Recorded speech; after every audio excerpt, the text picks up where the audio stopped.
Ah, the Beatles, the most well-known popular band in the world. Good old John, Paul, George and Ringo for bringing us such classic tracks and catchy tunes to listen to.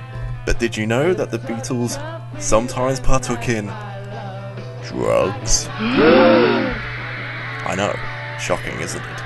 No, you mean songs like Lucy in the Sky with Diamonds, I Am the Walrus and Magical Mystery Tour were created through drug use? Well, actually that's pretty obvious if you look at it. Why am I talking about drugs use at the very start of this review? Well, I'm linking it to the popular children's film, Yellow Submarine.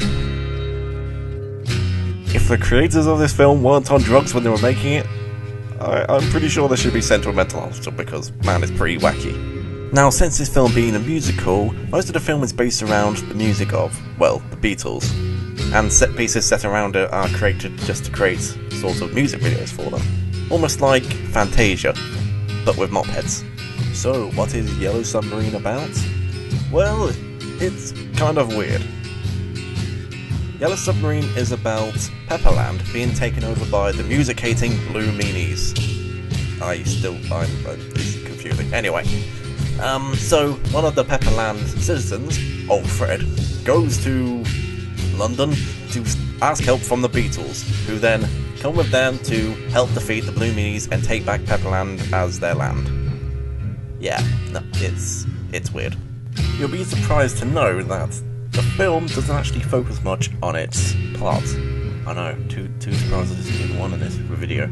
And one you get with drugs, and the other one is having a plot. I mean, what else can I give you, people? I can't give you much. I'm only one man. Don't expect much more from me! Now, as stated before, the film is built around the Beatles' music, with music videos accompanying the tracks and having the film built around it.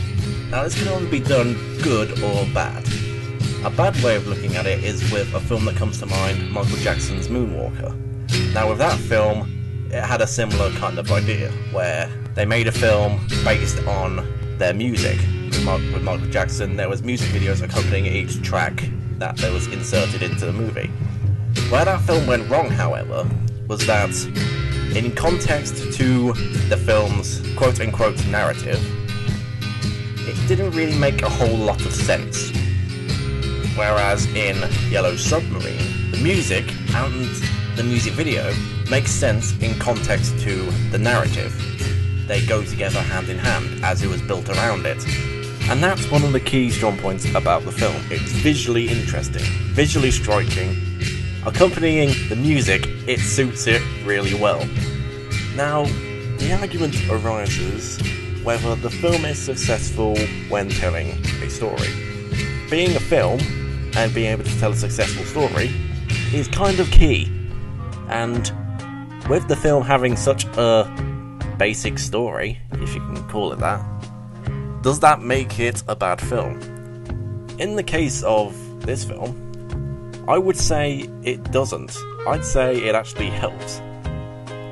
By not focusing more on, say, character development or having such a big grand scale of things on, like, story-wise, they can focus more on making interesting visual art in context to the songs. By having a simple narrative, it doesn't destroy it, it merely helps it. Now, by saying that they focus more on the music videos rather than the actual plot, does that make the plot bad? No, it's quite laid out and straightforward and easy to follow.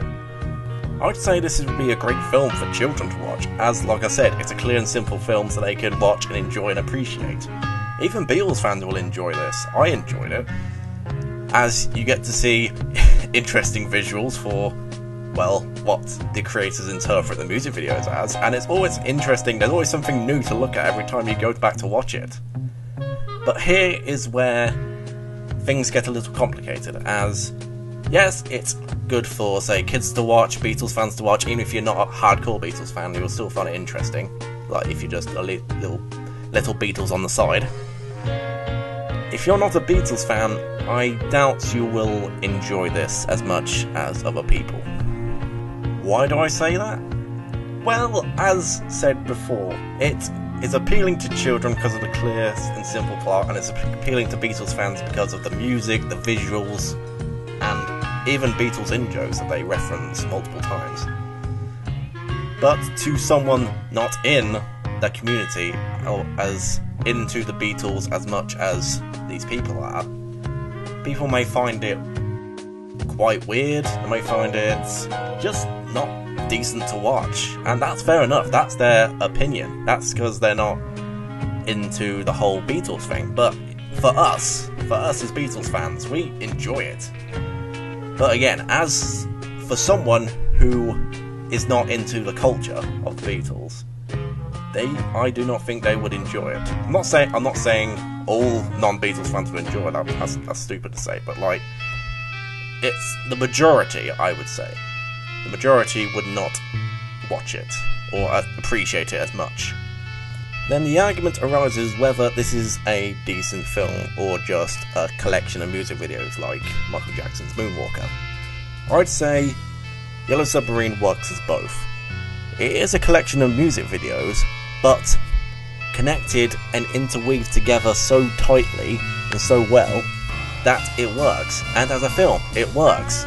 Even the characters, though not complex but quite simple, are still very interesting. The Beatles themselves aren't actually voicing the characters of, well, themselves. They've got other actors to do that for them. But they are decent impressions of them. Some of them are actually quite funny. Like I said, with the Beatles in-jokes, they do make references to the culture, the community and all that stuff. It's pretty fun. It's a fun watch. Overall, I would say watch Yellow Submarine. It's visually appealing and striking, easy watching, clear narrative, quite funny. It's just good to watch. So if you're not watching it now, watch it. Anyway, this is Film Freak, signing out.